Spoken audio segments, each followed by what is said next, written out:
बाबर आजम, आप और कौशाल मेंडिस के लिए बहुत सारी पप्पियां मेरी तरफ से। जी हाँ, बिल्कुल, कल मैच होता है पाकिस्तान सुपर लीग सीज़न 11 का नेशनल क्रिकेट स्टेडियम कराची में। कराची किंग्स और पेशावर ज़ल्मी के दरमियान ये मैच होता है। सबसे पहले टॉस होता है, टॉस जीतता है डेविड वार्नर और दावत देता है बाबर आजम को पहले बैटिंग की।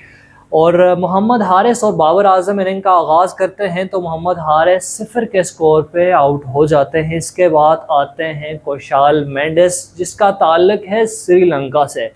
ऐसी कमाल बैटिंग के कराची के बॉलर्स को दिन में ही तारे देखने पड़ जाते हैं। 192 रन की यह शराकतदारी होती है और इससे पिछले तमाम रिकॉर्ड्स टूट जाते हैं। कौशाल मेंडिस 52 गेंद्स पर सेंचुरी जड़ जाता है। 109 रन की वो शानदार इनिंग खेलता है जिसमें चौके छक्के शानदार। ये देखना होगा कि उसके क्रिकेट शॉट्स इतने बेहतरीन हैं जिससे जी हर कोई दाद देने पे मजबूर हो जाता है। अब हम बात कर लेते हैं द किंग बाबर आजम की। बाबर आजम काफ़ी अरसे से आउट ऑफ फॉर्म दिखाई देते थे।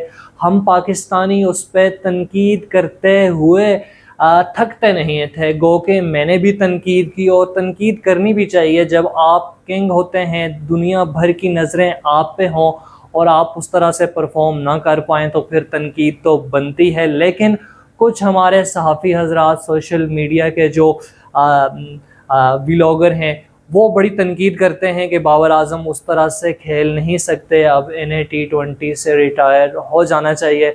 लेकिन कल उन्होंने ऐसी बारी खेली कि कराची किंग्स के तमाम बॉलर परेशान हो गए थे कि ये कौन सा किंग आ चुका है दोबारा बाबर आजम के, जिसमें बाबर आजम जी 87 रन की नाकाबिले शिकस्त इनिंग खेलता है और मजमुआ जो है वो 246 रन तक पहुंच जाता है। अब आखिर में हम बात कर लें अब्दुस समद की। अब्दुस समद 12 बॉल्स पे 40 रन की धुआंधार इनिंग्स खेलता है जिसमें बुलंदो बाला छक्के चौके हमें देखने को मिलते हैं। बाबर आजम की क्वालिटी ये थी कि उन्होंने कोई गलत शॉट नहीं खेला। डाउन द ग्राउंड आपको पता है वो दिलकश शॉट्स खेलते हैं। 2 उसकी इनिंग्स में छक्के भी थे, इसके साथ साथ चौकों की तो उन्होंने बारिश कर दी थी।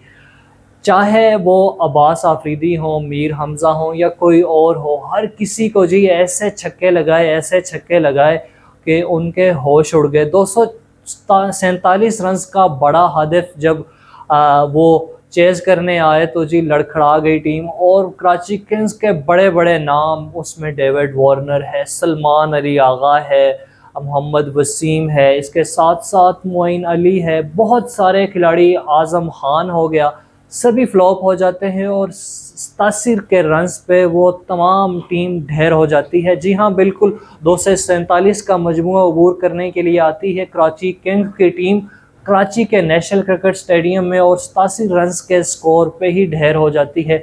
यूँ जी बाबर आजम की टीम अपना तीसरा मैच भी जीत जाती है। 4 मैचेस बाबर आजम की क़यादत में खेलती है और 3 जीतती है, जबकि 1 मैच बारिश की वजह से वो इस्लामाबाद के ख़िलाफ़ ड्रॉ करार दिया जाता है।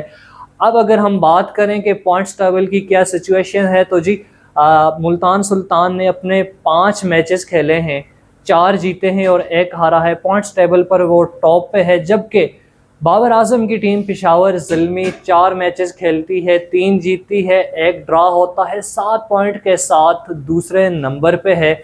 देखना यह हुआ कि बाबर आजम इस फॉर्म को कैसे कंटिन्यू करते हैं। इसके साथ साथ मोहम्मद हारिस पे भी सबकी नज़रें मरकूज़ हैं, क्योंकि वो जी बड़े तगड़े प्लेयर हैं। और तगड़े प्लेयर क्यों ना हो, क्योंकि जी पेशावर ज़ल्मी की तरफ से वो बहुत सारी क्रिकेट खेले हैं, इसके साथ साथ वो T20 में पाकिस्तान के लिए भी खेले हैं। तो जी मोहम्मद हारिस को भी फोकस करना चाहिए कि वो अच्छी गेम खेलें। कौशाल मेंडिस फॉर्म में है, ब्रेसवेल, अब्दुस समद, तगड़ी टीम है पेशावर ज़ल्मी की। उम्मीद करते हैं कि इस बार टाइटल पेशावर ज़ल्मी या फिर मुल्तान सुल्तान अपने नाम करे। अल्लाह हाफिज़।